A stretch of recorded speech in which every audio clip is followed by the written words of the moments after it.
Hello, hello, my beautiful people. Hello, hello, hello. We're going to go live on Instagram. Just a second. Here you go. Go live. Yes, yes, yes. Okay. Hello, everyone. While everyone is adding, we are talking today about codependency. Codependency is one of the biggest issues that I see clients for. Like the biggest issue I see clients for is codependency. I'm afraid of rejection. I'm afraid of abandonment. I'm afraid of loneliness. I'm afraid that I'm not needed, not loved, don't matter, not worthy. So all of those feelings like a snowball. For your subconscious mind is overwhelmed. Your subconscious mind cannot hold so many painful feelings, so many fears it cannot hold, so it wants to release these feelings somehow.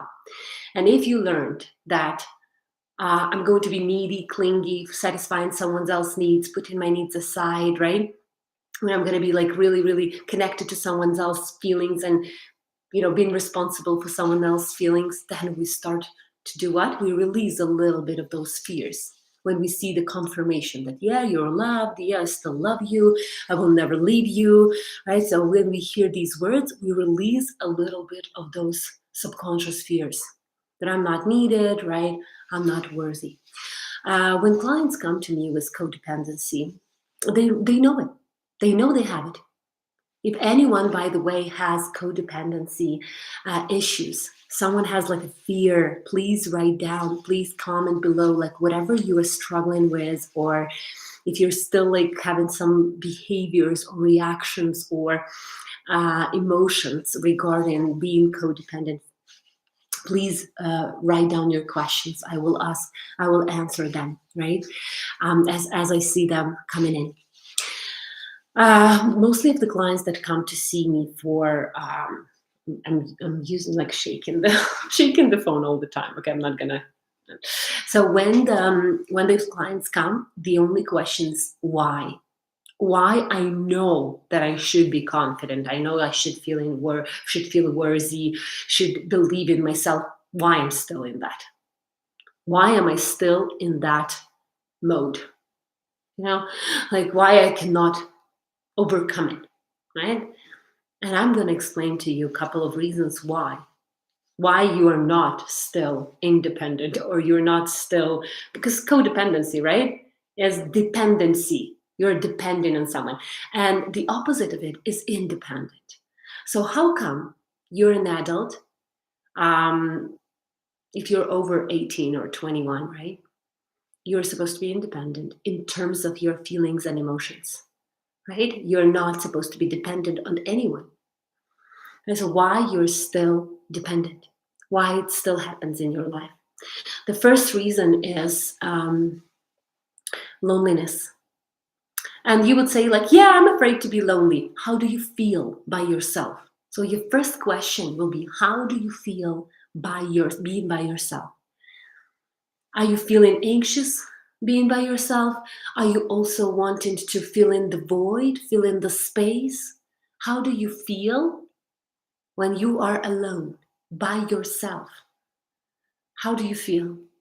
If you feel anxious, if you always feel like you need to call someone, even if we're not even talking about the partner yet. We're talking about the general perspective. So if you want to, for example, I'm going to put the sound higher.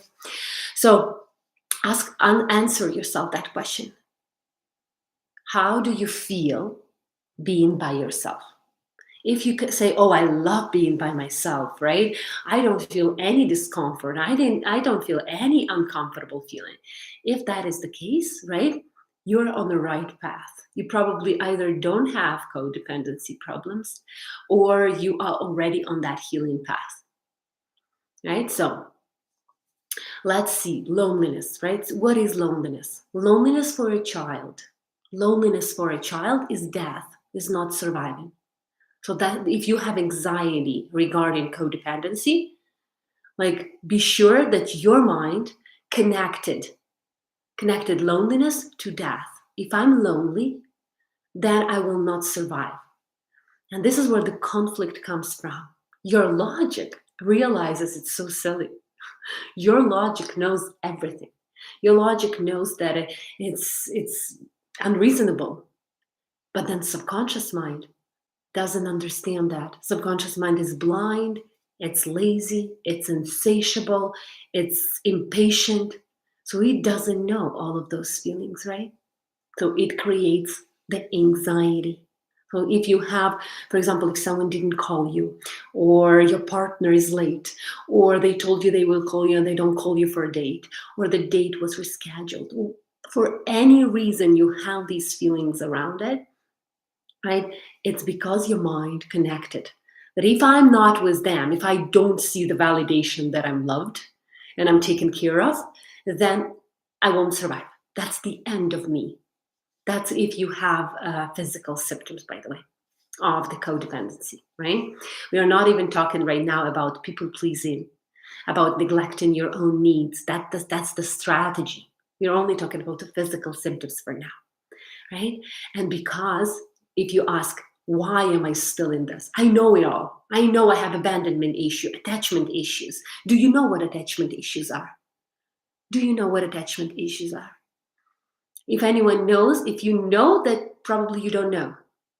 Because what psychology is writing about attachment issues, right?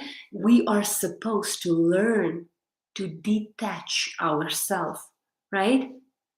From people. You are whole, complete by yourself, right? So feeling not complete, feeling not whole, attachment issues, right? Comes from not learning about the mind. When we were children, right? No one tells us that. No one tells that we are actually complete. We're whole, and there is a natural separation from parents that comes in about 18. You start to realize you're not your parents at about my YouTube stuck, but oh no, it's back again. Okay, so about 12 to 13 years old, that's when you start to detach yourself from I'm not my mom, I'm not my dad, right? I'm not my mom, I'm not my dad. And about 18 years old, that's when you start to emotionally separate from parents. That's how it's naturally supposed to happen. No one even tells us that. We're either kicked out of our house or we are still protected by our parents and we are like 32, or we are still feeling the guilt or blame or responsibility for our parents, right? There are so many issues. You need to be like an investigator of your life. You don't have to go back to the past very often.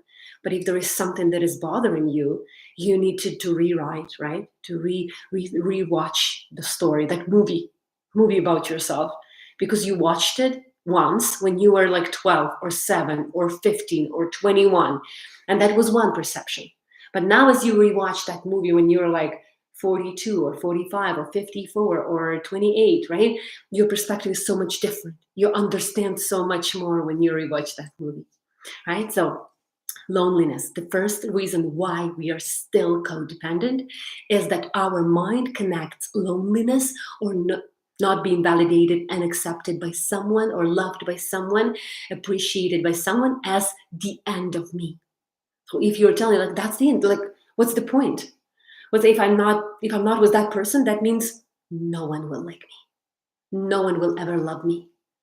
So generalizing, like this is our natural ability to generalize everything.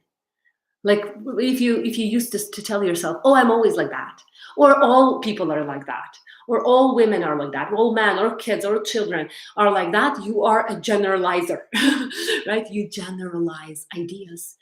And when you're afraid of losing someone, you're afraid of losing a partner, you're afraid of losing a boyfriend, a girlfriend, your children as well, right? You can have codependency on your kids as well, and they can have codependency on you. That's also possible. So when you have that, you're generalizing, like if they don't love me, then no one will. No one ever will, right? And generalizing intensifies the feelings in your subconscious mind. Remember, your feelings and emotions are in your subconscious mind. And subconscious mind has this little guardian, and it's like ego, right? Ego is the part of you that guards, right? All of these old limiting beliefs, because it feeds on it. It feeds on all of those beliefs. So when you have them, right, when you have that guardian, you need to talk to it. You need to recognize it. And subconscious mind is very like tricky, right? It doesn't show you, it show you the symptoms only. It doesn't show you the root, and will never show you the root. You need to go back and look at the root of codependency. And even if you know, and you most oftenly know because you go to the therapy sessions, for example, and therapists are really good at identifying the codependency really fast. They're really doing a really good job. They're telling you, oh, you have codependency problems, right? Go and learn, learn to detach yourself from people, or learn to be confident, learn to feel worthy. Go and practice this and this and this. And you know all you have to do. And you come in and the subconscious mind kicks in. And what happens? Subconscious mind will always win. Always. It will always win. Subconscious, between the battle between the logically you know everything, you're like the smartest person, and then subconsciously, if there is a battle, if there is, you know logically what to do, but subconscious mind is still afraid of being lonely or dying without someone, subconscious mind will always win, until you go and you look and you talk to your subconscious mind. There are different ways how you can talk to your subconscious mind. Guided meditation is the easiest one, the most probably open one, right? And there are so many different resources. For example, in my course, I teach people how to release codependency, right? To go back and to talk to their subconscious mind. That's what I teach people in my online course, right? With like 18 meditations, self-analysis meditation. Can you imagine how much you can do in 18 lessons? Like forgiveness, inner child, self-love, blame, guilt, reconnecting with yourself, inner woman, like all of these things. You definitely work on your subconscious mind. The other reason is why you're still codependent, if you feel that, is the expectations that you put on people. So, for example, people start to date and they start to tell you that they love you. They love you to the moon and back, and they will always love you. Based on their experience right now and their mindset right now, they're promising you the things that they cannot fulfill. They will tell you, I will always love you. I will always cherish you. That's what we give promises, right? During weddings or during dates, that I want to spend my life with you. I will take care of you. We give these promises based on the mindset that we have at that moment. When you are getting married at 21 and you give the promise that I will always be with you forever, the other person understands it as the expectation. They put expectation. They are going to be with me all of my life. That's how it's going to be. So they come down, boom, they feel like everything is good, and then the mindset changes, the expectation changes, the reality changes. People step into different lifelines, step into different tough times, into different the traumatic experiences, by the way, start to show up later in life. If you shut down your traumatic experience, the trauma, we are very good when we are young. It's much easier for us to hold it, to suppress it, right? But as you grow as you evolve, right, the body cannot hold for it anymore, and it starts to show us symptoms. So people based on that mindset cannot fulfill those promises anymore. Perspectives change because nothing is permanent. When we put the expectation on someone, we feel like they are going to feel like that forever. You feel when you get married or you start dating someone, right? Or you start getting into a relationship, you feel like you're gonna feel love all the time. But that's not true. That is not true. Because that moment of intense love that like subsides usually.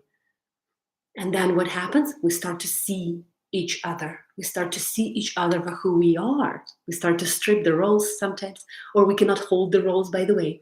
When people are outside in the society, it's easier for them to hold the role. Like I'm a perfect, or I'm a good person, or I'm a bad person as well, right? I'm a carer, I'm this, I'm a doctor, I'm like we play roles all the time, right? I'm okay, I'm fine. The role as well, right? The role, I'm fine. That's the role as well. So we play these roles.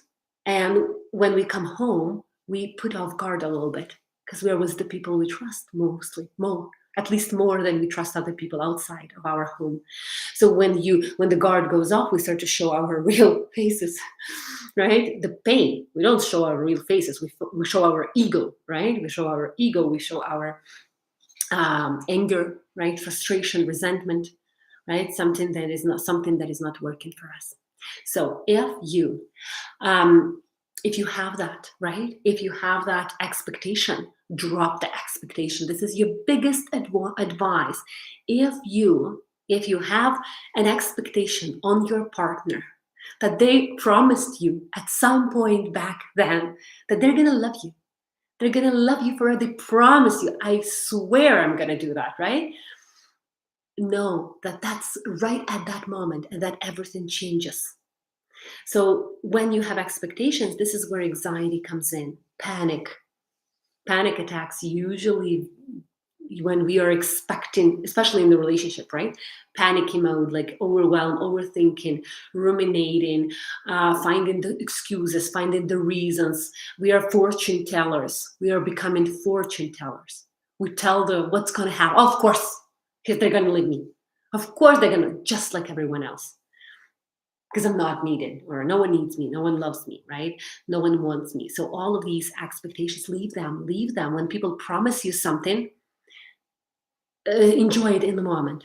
Enjoy it in the moment, but don't put expectation on the future because that will bring you a lot of disappointment.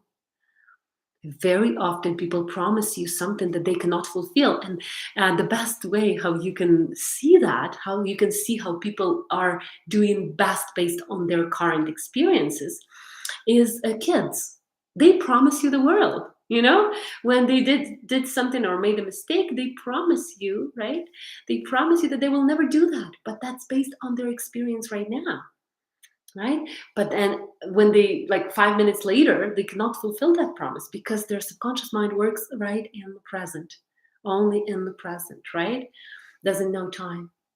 So you are still codependent because your subconscious mind took over you and you gave control to your subconscious mind, right? And now it's ruling, it's doing everything, it's controlling you. You gave away control.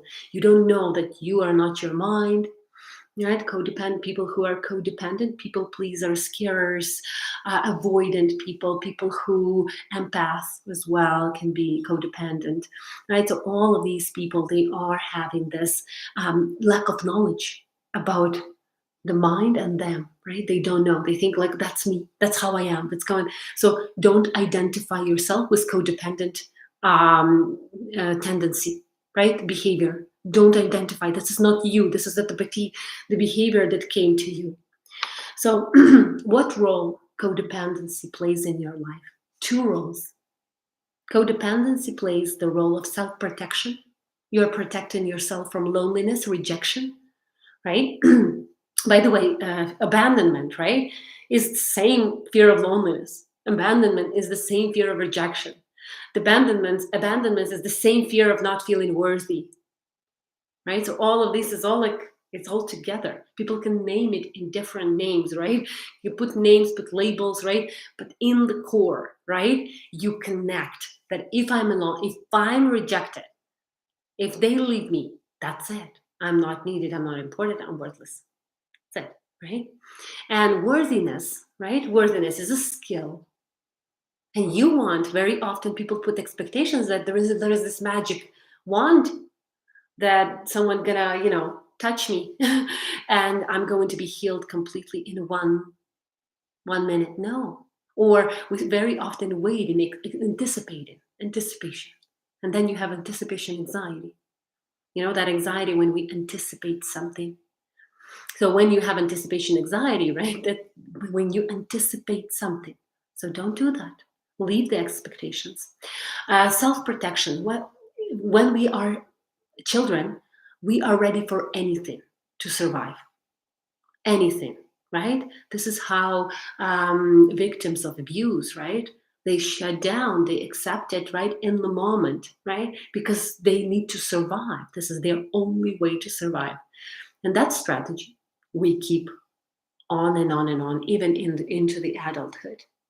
So when you grow up, right, you go, you're, for example, like an adult, you realize you have a good job, for example, you kind of made your life really good, and then you realize that, oh my goodness, like, why am I still holding on to, like, why am I still doing all of these behaviors that, like I'm ashamed of that. We still start to feel ashamed of pleasing someone, or putting our needs aside, right? Or like needy, clingy, right? We have all of these behaviors that, like, we are then regretting these behaviors because they are child's behaviors to survive. And you're not a child anymore, but your subconscious mind doesn't know that yet.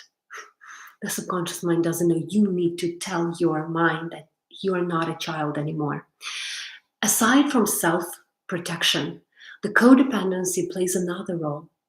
That's the punishment. When you are, for example, you have these attachment issues, right? You didn't have a dad figure in your life, or you were neglected or abused, right? You start to believe that I don't deserve love. And if I don't deserve love, I'm worthless, so I'm bad. I'm a bad person. People with guilt, people who have guilt, right? They have this belief that I'm a bad person, right? Hello, everyone. Hello. Yeah, when you do that, right? When you do that, you start to punish yourself. If I'm a bad person, means that I need to punish myself. So codependency, aside from the self-protection, you need to protect yourself, or you start to, right, attach to other people. You also have self-punishment. This is a hidden agenda of your subconscious mind. We punish ourselves so much in different situations, even by neglecting ourselves, right? Because I don't deserve to put my needs first, or I don't deserve to be confident, I don't deserve to be worthy, and I'm not lovable enough.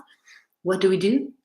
We punish ourselves. I'm going to punish myself. If I don't deserve it, then I deserve this. For example, if people end up in narcissistic relationship, manipulative relationship, psychopath, right, borderline, like all of these different people who manipulate you, right? We feel like that's the only thing I deserve. That's the only thing I deserve, and we can put that on the repeated pattern. Of course, if you had, for example, narcissistic abuse in childhood, right? Of course, yeah, that's familiar, right? But why you're still punishing yourself like that? Why you're still choosing the familiar, right? The mind will choose the familiar even if it's pain. The rule of the mind, right? Marissa Peer is talking about it all the time. The mind will always choose what's familiar, even if familiar is pain. So if you're asking yourself, why I'm struggling so much, I'm in so much pain, knowing that what I need to do, but not doing it, is because you probably in subconscious mind believe, because I don't deserve more. I don't deserve more. So I'm going to stay here. I'm going to stay here if I don't deserve more, right? So when we think about self-protection, it's also self-punishment. And we punish ourselves until we close that case, until we close the case, and we don't punish ourselves anymore. And in order to do that, right, you need to realize, oh yes, I am actually punishing myself for, but for what for? Like what? How do you get out of it, right? So what we do is we create our own court, right? We create our own court. So you are the suspect. So I feel I'm a bad person, I'm going to be a suspect. You are the judge who is putting the punishment, different strategies like people pleasing, putting our needs last, even accepting the belittlement, or the narcissistic abuse or any verbal abuse, right? That's like self, because I don't deserve, right? So when that happens, right, your main thing is to break the connection that you are okay by yourself. You're absolutely okay by yourself, that there is a life after rejection. Rejection is a choice. There is a life after rejection. There is a life after, for example, something else, whatever you're afraid of, right? And there is a life after you close. There is nothing to punish you for. So if you are punished, for example, we feel like that self-punishment, right? Take look at you. What are you punishing yourself for? What are you punishing yourself for? And then you probably won't find an answer unless there is an answer in your subconscious mind. You know, I had a client who was punishing herself for abortion, right? A lot of people, right, punishing themselves for abortion, for different relationship that didn't work out in the past, for sometimes something happens with their siblings and they feel responsible for that. So we keep punishing ourselves, but there is nothing to punish us for. Do you know why? Because you do best based on your experience at the certain time. So for example, if you are 18 or you were 14 or you were 12 and you feel regret or blame or guilt for something, you did the best at that moment. Now you become smarter and you start to overthink what could have you done better, but you couldn't. You couldn't because at that moment you did the best. That's now you are with your mind thinking about like, oh, I could have done better. No, even yesterday, if you did something yesterday and you're like, oh, I feel so much blame, so much regrets, or months ago or a year ago, right? You did the best based on that knowledge. Now you're much smarter than you were before. So if you want to get out of it, release the guilt. There is nothing to blame you for. And when you release the guilt, and the guilt is a toxic feeling that is not natural feeling, right? That's why it feels so bad. Blame like feels guilt, but feels so bad, right? Self-punishment, right? I'm a bad person, like I don't deserve something. It's a really toxic feeling right here usually, right? People feel it somewhere here, just because of the energy. The energy moves here. So yeah, releasing the guilt will be the best. Well, it will be the best option for you. So close the case because you are the juror, you're the judge, you're the prosecutor, you're the suspect, you're all in one. Judging yourself, excusing yourself, punishing yourself, right? We create that court, inner court room in our mind, right? And while we are so in that courtroom, we don't even notice what's happening around us. We don't even notice about people who might manipulate us, right?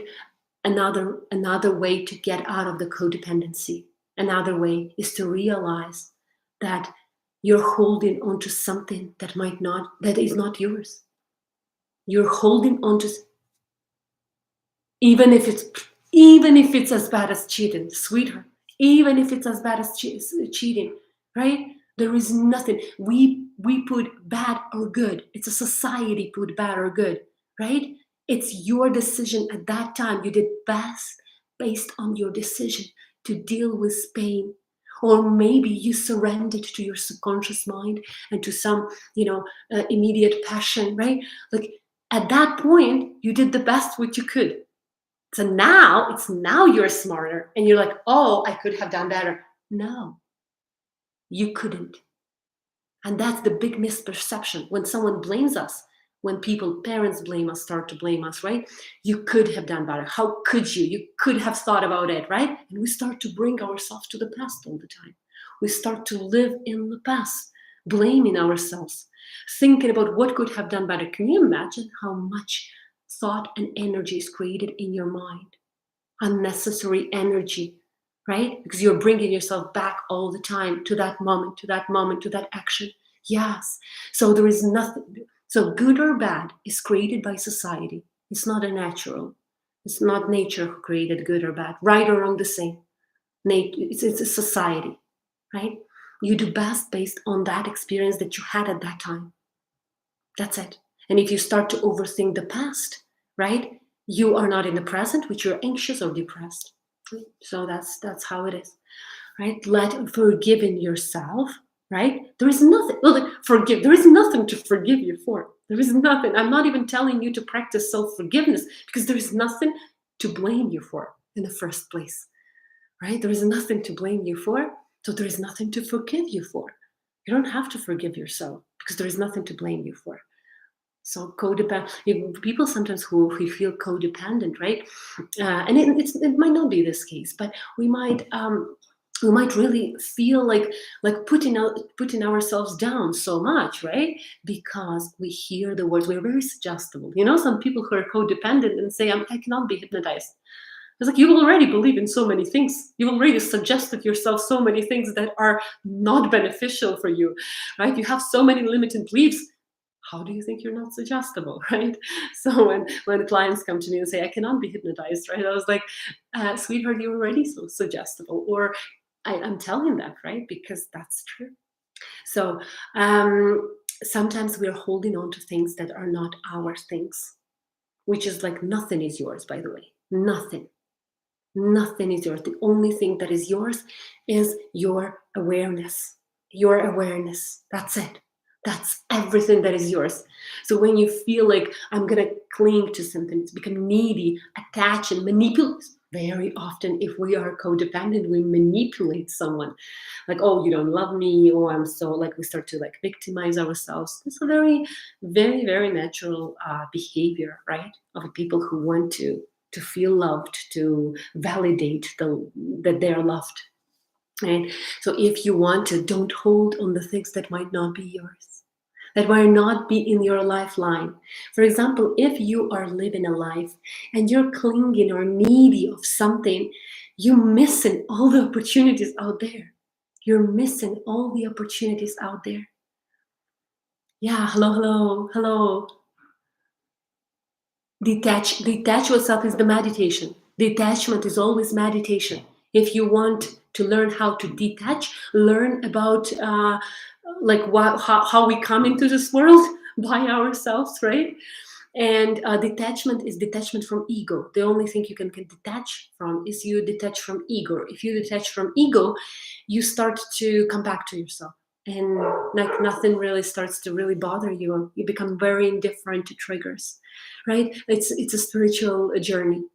Detachment from ego, detachment from people, detachment. It doesn't mean that you won't love. Opposite, you're gonna have so much more love, right? Much more love. You're gonna open your yes. Yes, absolutely. It's like, sometimes people say like you need to start loving yourself before you start to love others. It's very connected. Yeah, you start working on self-love, you feel more love towards others. Sometimes very often people do love because they're carers. Carers will love so much other people, but they forget to love themselves. Right? Carers, right? So that's very, very common. So you miss out on having your open mind when you are needy, when you're in a codependency, that you pay a very high price. You start to miss out, right? Miss out. Sometimes you start to learn, but by the way, very often I was codependent, right? So I was codependent. I always was afraid to lose my husband. So I was needy, manipulative, and once I started to get back, right, my husband followed. He was very like he encouraged the self, like he encouraged that, right? So very often you are, even if you're in a codependent relationship, you together can grow so much. Together you can grow and you can evolve into a beautiful, like the next level of relationship. And very often it happens like that, right? But if you are abused, verbally abused, manipulated, controlled, right? Then you need to think about what price are you paying? Write down what price are you paying. Right away, write down what price are you paying for feeling that dependency, right? If you feel that. So your first strategy, and I'm gonna just repeat from everything I said, is to learn how to be by yourself. Learn to be by yourself. Even if you're right now in the relationship, in a marriage, or in a relationship, or you're not in a relationship, learn to feel comfortable by yourself. And then the universe will catch that vibration. She's happy, she's content by herself. I can give her the same person. Because that's what you want, right? You want that incredible partner, for example, right? If you are in a relationship, also learn to be by yourself, comfortable by yourself. This is a skill This isn't something that comes, right? For example, in my course, I'm teaching people, right, that those strategies, how like the self-love, the understanding about your mind, the subconscious programming, right? Yes, I am. But you can even do that by yourself. And if you need help, you can absolutely check the course, like the course 18 self-analysis, subconscious meditations, right? That will help you work through so many different issues. So learning how to be independent, right? Writing down the price that you're paying, right? You're paying for being codependent. Yeah, absolutely. So write in the price. By the way, I have a discount on my course right now, 50%. There is a promo code, right? It's an amazing price to kind of start changing your life and healing journey, or even like deepening your healing journey. So check it out in the bio. And so these two things, right? Learning to be by yourself, you're going to love it. You're going to love it. You're going to love it because that self-awareness, self-worth is going to raise so much more. There is a life after rejection.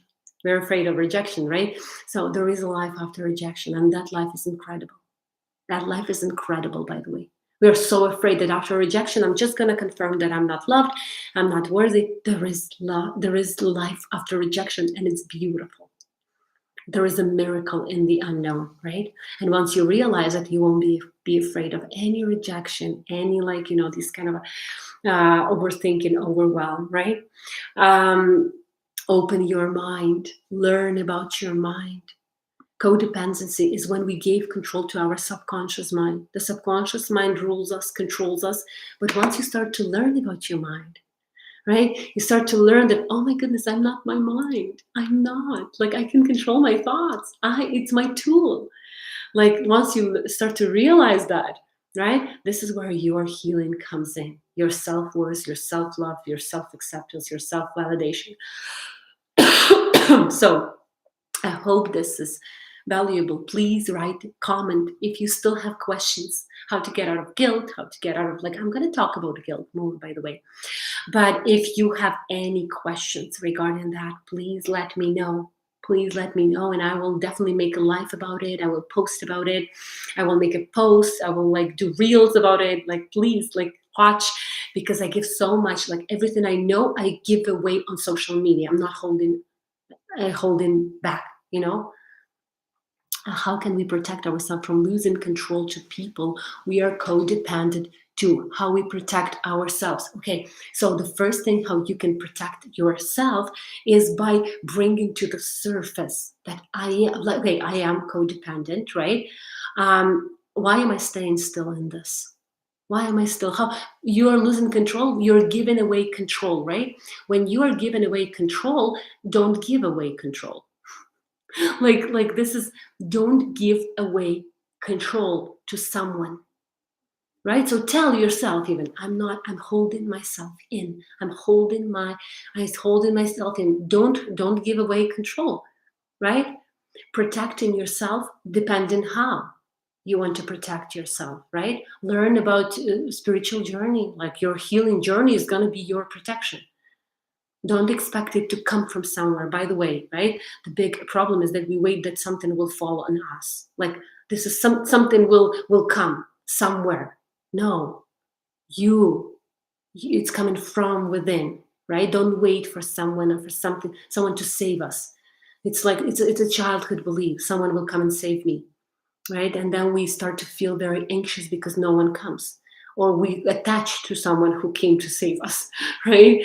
But what is confidence, right? Because you can protect yourself by confidence. So being confident is ability to independently manage your own life.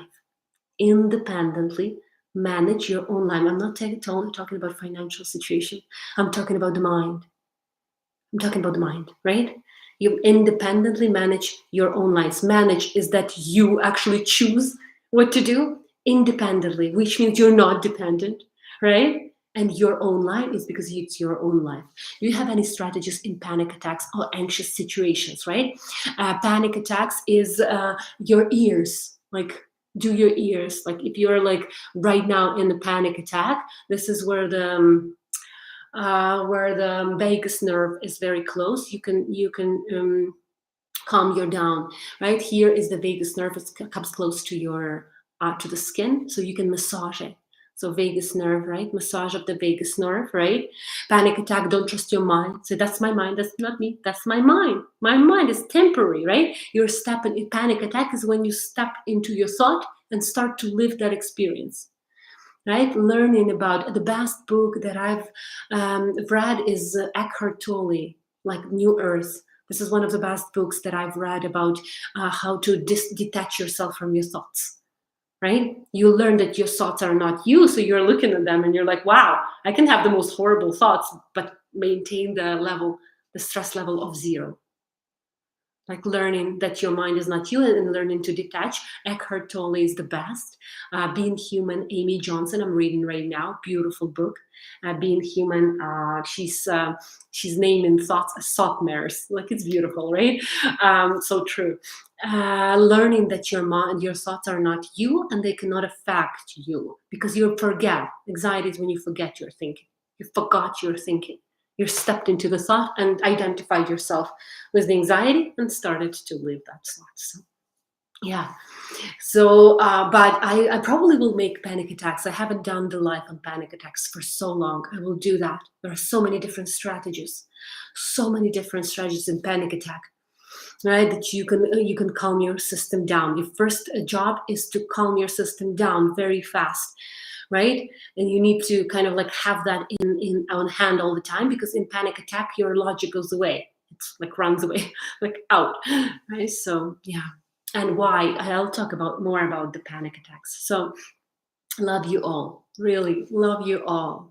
I really hope that you got some value in this live. Please watch it. I'll post a replay, and on YouTube there will be a replay as well, so you can definitely, and I'll post it on Facebook as well. So follow me, right? Well, I share a lot of information. Thank you, Petra.